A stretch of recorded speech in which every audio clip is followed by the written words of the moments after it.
Hey, what's up, guys? My name is Nolan Mayfield.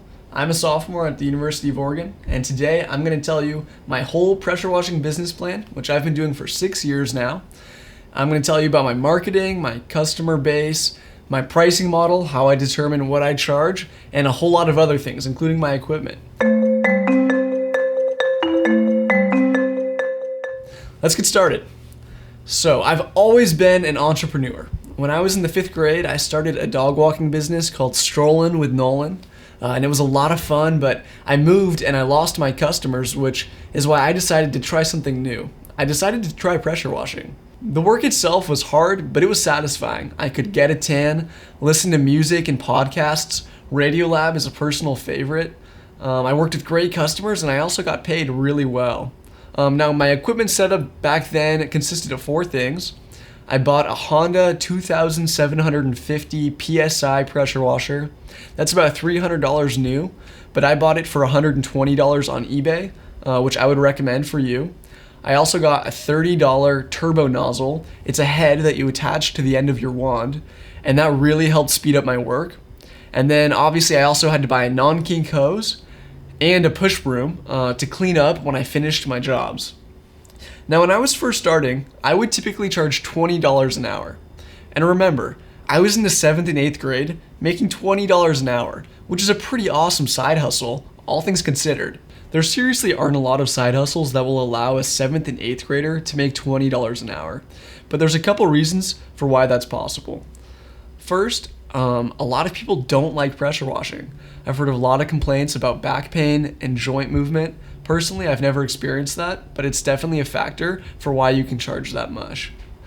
2, it's a specialized skill. So as you get better at it, you develop that skill and it becomes something that's easily marketable. 3, there's a lot of demand for it, especially in the Pacific Northwest where I work. The heavy rainfall causes moss to grow and it leads to more pressure washing demand. Now let's talk about the type of jobs that I'm typically doing. I mostly stick with driveways. Driveways offer the most amount of money and they typically take the least amount of time, and they're also relatively fun. One thing that I look out for though is to make sure that the driveway slopes towards the street, and that makes for an easier pressure washing job as you don't have to work with puddling and things like that, which will really slow you up. That said, as a general rule of thumb, I don't say no to any type of business. I've worked on fences, I've worked on decks, I've worked on house siding, and all sorts of other surfaces. The people that hire me to do this, or in other words, my customer base, are exclusively residential homeowners. I target residential homeowners because it optimizes word of mouth references, and it also excludes the need for contracts, which commercial projects do require. Which leads me into marketing. As I mentioned, word of mouth references are king in pressure washing, or truly any small business that's trying to start up. When people give their neighbors or family members a word of mouth reference, it builds a rapport of trust with your business, and you haven't even really met them yet, which is pretty powerful if you really think about it. However, I use word of mouth references in a way that most businesses don't utilize. I use the app Nextdoor to get almost all of my business, and it's extremely powerful. Technically, businesses are not supposed to post on Nextdoor. As a high schooler, I got away with it. I don't do it anymore. But what I would do is make a post of who I am, what I do, and why I do it. I would get business through that, and after I had that business and did a good job for them, I'd ask my customers to leave a review or referral in the comments section of the post I made.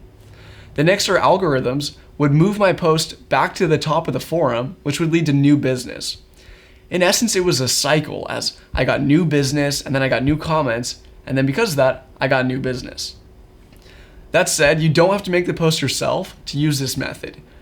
By just having other neighbors that you've worked for make that initial post and asking others to comment on theirs, it's the exact same idea, and it can really help your business.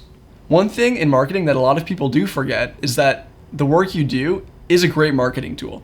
I can't tell you how many times somebody has come up to me and they've asked for my contact information to hire me just by seeing me clean a pressure wash and seeing how awesome it looks. That means it's really important to have personalized business cards on you at all times, and it's also really helpful to create a yard sign and have that in the yards where you work. Additionally, I've also created a website for my business and an Instagram page. In my experience, however, they've not been nearly as useful as things such as Nextdoor, word of mouth referrals, and just working itself. Now, I've told you guys how I started making $20 an hour, but let me explain the two things that allowed me to start making $50 an hour consistently and with good reason. The first was a major equipment upgrade. Instead of using a 2700 PSI Honda pressure washer, I invested $800 into a Champion 4200 PSI pressure washer, and I also bought a $425 B Whirlaway pressure washer. The combination of these two cut the time it took me to pressure wash an average driveway by over half. Because of this, instead of just doing one job in a day, I could start doing 2 and 3 jobs in a single day. Obviously, this doesn't work if I'm charging by the hour though, which is why I changed my pricing model, which is the second thing that I upgraded. Instead of charging by the hour, I started going to homes and giving them quotes before I actually did the job. My quote went something like this. I'd explain to them that I was a college student and I was paying my way through college by pressure washing, that I'd been doing it for a while and would give them just as good of a quality as a professional, but I would charge half of what a professional would charge. This pitch was almost perfect, and I don't think I've ever had someone tell me that they wouldn't hire me having used that. Now, if there's anything that you found helpful or even interesting in this video, please hit the like or subscribe button, but more importantly, please leave a comment on any questions or advice that you guys have for starting a pressure washing business. Thanks for doing this with me today. I'll see you next time.